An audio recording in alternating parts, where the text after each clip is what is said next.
夜色渐浓，当大学生都渐渐入睡，身为社长的老树又一次打起了呼噜。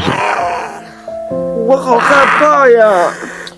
没事啊，社长他只是打呼噜，他不伤人。我社长是从大一的时候开始打呼噜，这打了有4年了吧？啊，这有时候呢，运动量大，这打的就响一些；这有时候白天运动量小一些，这打的分贝呢也小一些。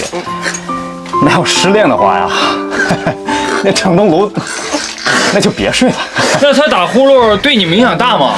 大呀，他打呼噜，他会影响我们俩休息，然后我们俩一直想要个女朋友，一直都要不上。哎呀，行了啊，要没社长的话，那咱吃啥呀？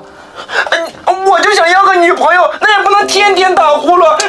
我想要女朋友怎么了？你什么意思呀？你想要女朋友，我算啥呀？那我就想要个女朋友，咱俩一块要个女朋友，不挺好的吗？你想要女朋友，我虽然呼噜声一直影响室友，你不要我了呗。但室友们从未想过放弃社长，社长也经常会因此感到自责。我也知道自己打呼噜会影响到别人的呀，可是我睡着了，那不是我能控制的呀。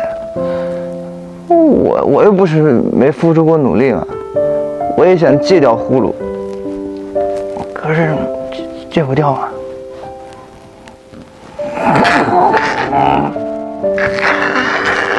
为了不影响室友，社长也会付出，努力戒掉呼噜。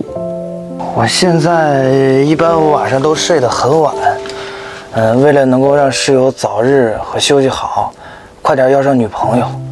如果说太晚的话，我就直接不睡了。那你不睡觉一般都做啥呢？一般不睡的话就奖励嘛，奖励完之后就看会儿奥特曼。有时候会看奥特曼奖励吗？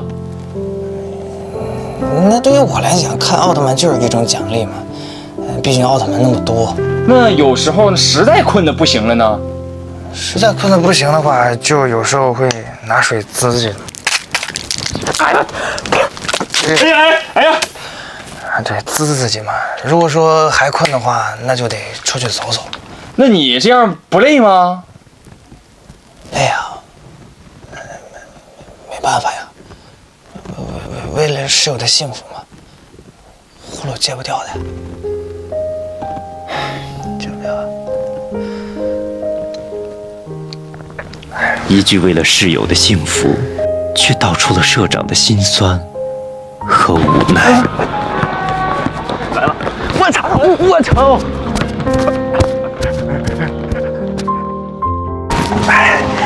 一般我困得不行了的时候，就会和隔壁那个打呼噜的社长一块来打会儿篮球。干嘛？既能强身健体，也能让自己不犯困，还能交流一下打呼噜的文化。那你这样晚上休息不好，白天还这么运动，体力能跟得上吗？不会的呀，一般睡7个小时就够了。那也很累啊！你是怎么做到这么有活力的呀？我们一般出来打球啊，都会带一瓶这个尖叫啊，随时补充一下水分、电解质，还有这个能量。喝完之后，这个瓶子不用扔，你看，还可以拿来玩，寻一种童年的感觉。最重要的一点呢，就是这是和奥特曼联名的啊，能够让我感受到奥特曼在守护着我们，承载着我小时候的快乐和友谊。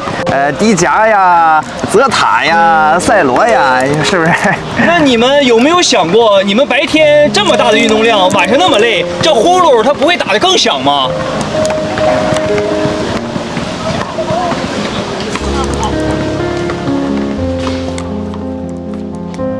为了能够帮助这个孤立无援的宿舍，我们找到了呼噜专家，希望能帮到这个支离破碎的宿舍。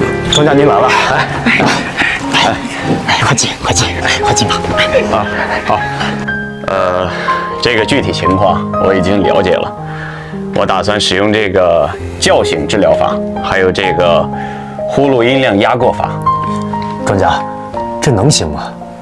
这个你们不用担心，我待会儿治疗的时候，你们啊，一定不要出动静，小心。好，我去了。待会儿我治疗的时候，切记不要说谎，不要说谎。睡了，醒来吧，醒来吧！这招不行，我得用那个呼噜声压过卡。哎呀，哎呀，累呀！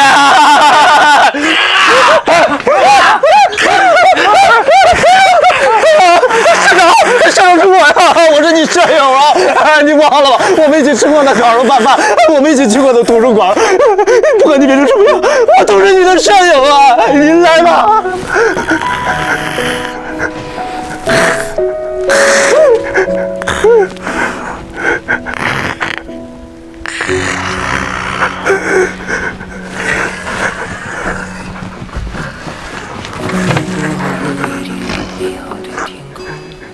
不是天晴就会有彩虹。成功了，成功了！在眼里的眼睛，只看得到笑容。但愿你流下每一滴泪，都让人感动。但愿你以后每一个梦不会成空。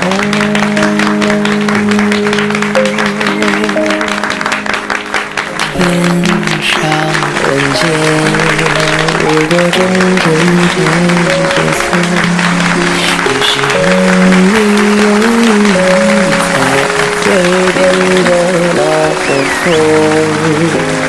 天大地大，世界比想象中朦胧。我不忍心再起哄，但愿你